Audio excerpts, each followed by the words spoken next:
नमस्कार, मी अनुराधा तांबोळकर. अनुराधा चॅनलमध्ये तुमचं खूप खूप स्वागत आहे. आज आपण चैत्र गौरीचा नैवेद्य काय असतो आणि तो कसा करायचा ते बघणार आहोत. कैरीची वाटली डाळ, हरभऱ्याची उसळ, शेवयाची खीर आणि मुख्य म्हणजे कैरीचं पन्हं. ह्या 4 गोष्टी चैत्र गौरीच्या नैवेद्यामध्ये आपण नेहमी करत असतो. आणि ह्याच्या व्यतिरिक्त आपल्याला जे जमतील, एखादी भाजी म्हणा किंवा आणखीन वेगवेगळे काही पदार्थ जमले तर तेही केले तरी चालू शकतात. परंतु हे 3-4 गोष्टी तर मात्र आवर्जून केल्या जातात. आणि हे पदार्थ कसे करायचे ते बघण्याकरता आपण आपल्या स्वयंपाकघरात जाऊ. येत आहे ना? तर चैत्रगौरीचा नैवेद्य म्हटलं की हरभऱ्याची म्हणजे कैरी घालून केलेली वाटली डाळ ही आलीच. तर ही मी 3-4 तास हरभऱ्याची डाळ भिजत टाकली आहे. त्याच्याकरता ह्या तिखट आहेत म्हणून 4च मिरच्या घेतल्यात. आपण साधारण ही 1.5 वाटी हरभऱ्याची डाळ घेतली आहे. साधारण आपण 2 चमचे कैरीचा किस ह्याच्यामध्ये घातला.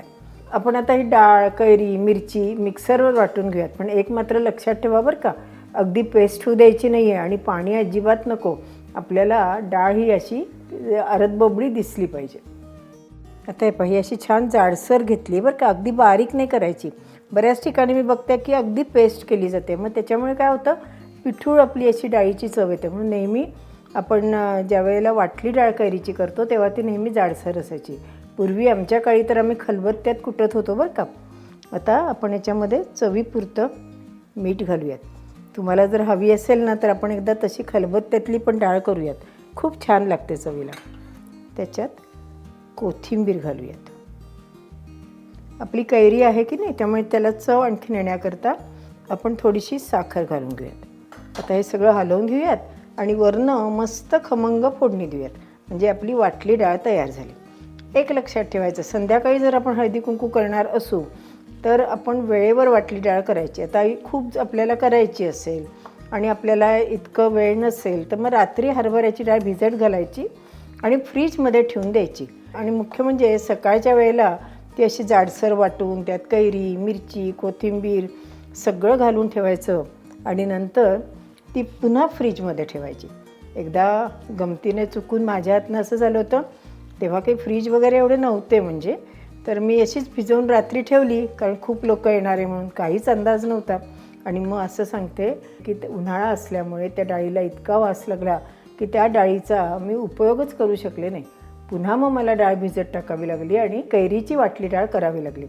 म्हणून तुमच्या हातनंही चूक होऊ नये म्हणून मुद्दामून सांगते की भिजवावी आणि फ्रीजमध्ये ठेवावी.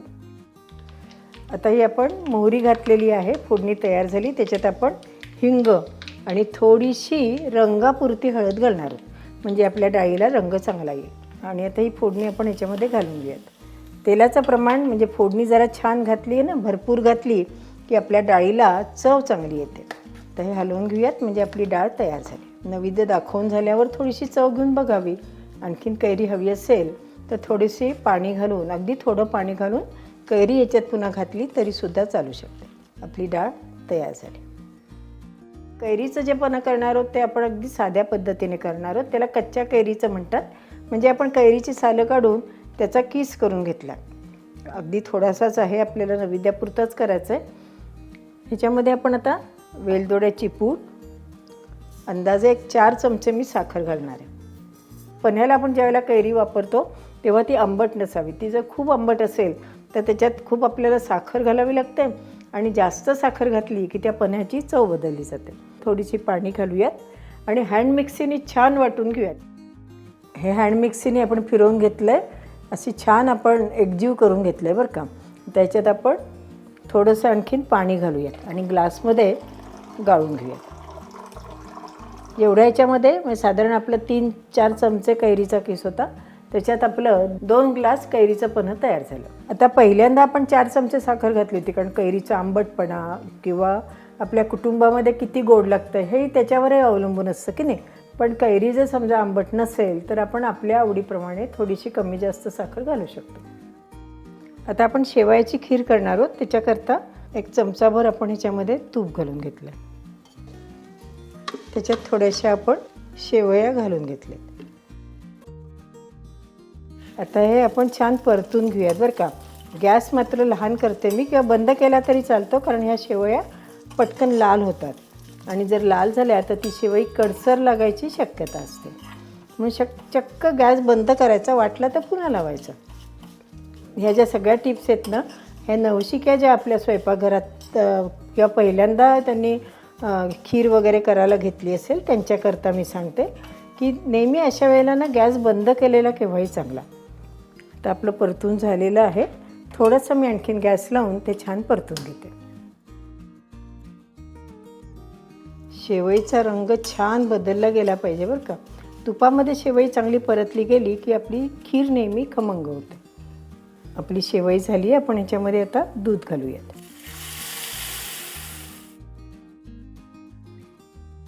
आता ह्याच खिरीला घट्टपणा आणण्याकरता थोडासा खवा म्हणा किंवा काजू बदामाची पूड किंवा मिल्कमेड किंवा मिल्क पावडर काही घातलं तरी चालतं आणि आपली खीर आपण ही घट्ट करू शकतो. त्याच्यात आपण 2 चमचे साखर घालूयात. त्याच्यात आपण बिलदोड्याची पूड घालूयात. आपली खीर तयार झाली आहे की नाही. आपल्या शेवया दुधात शिजल्यावर आपली खीर आपोआप घट्ट झाली. आणखीनही गार झाल्यावर ती घट्ट होईल.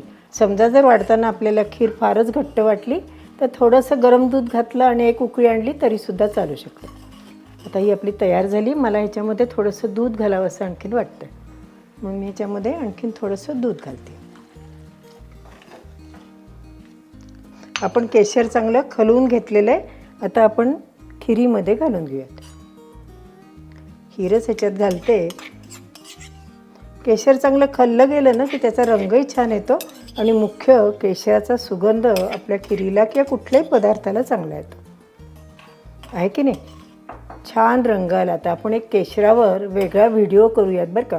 म्हणजे त्याच्यामध्ये आपण केशर चांगलं कसं ओळखायचं किंवा खलायचं कसं हे सगळं आपण त्याच्यामध्ये बघूयात.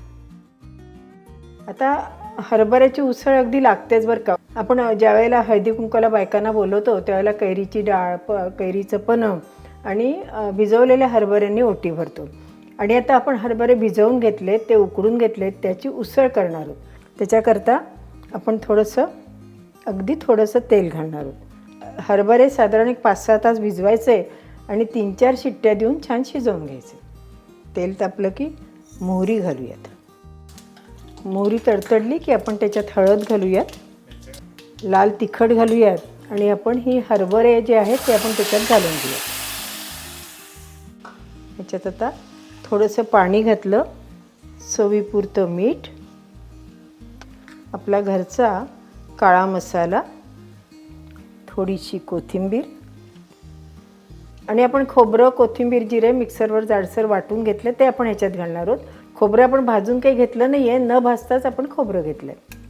तर ते आपण ह्याच्यामध्ये घालून घेऊयात.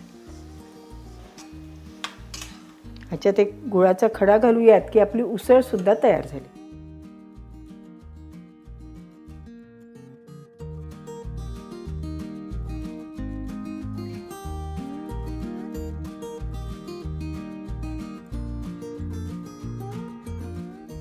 चैत्रगौर बसवल्यानंतर आपण आत्ता जे पदार्थ बघितले याचा नैवेद्य आपण त्या दिवशी दाखवावा. परंतु ज्यावेळेला आपण चैत्रगौरीचं हळदी कुंकू करतो की नाही त्यावेळेला आपण खूप बायकांना बोलवतो. त्यांनाही कैरीची डाळ, हरभऱ्याची उसळ, कैरीचं पन्हं, शेवयाची खीर अशी जरी प्लेट आपण सजवून दिली तरी सगळ्यांना नक्की आवडते. आणि मुख्य म्हणजे आपण हे पदार्थ काही नेहमी करत नाही, ह्या सणासुदीला किंवा ह्या चैत्रगौरीच्या निमित्ताने आपण करतो. कारण हे जे पदार्थ आहेत ना हे आपले पारंपरिक आहेत, हे नैवेद्याचे पदार्थ आहेत, ते परंपरेने आपल्याकडे आलेले आहेत.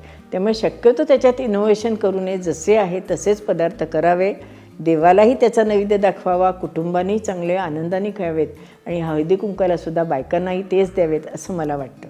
यावर तुमचं मत काय आहे हे मला अभिप्रायामध्ये द्यायला विसरू नका. याच्या व्यतिरिक्त तुम्ही आणखीन काही पदार्थ चैत्रगौरीच्या हळदी कुंकाच्या निमित्ताने केले तरी काही हरकत नाही, पण हे पदार्थ करायला मात्र विसरू नका. धन्यवाद.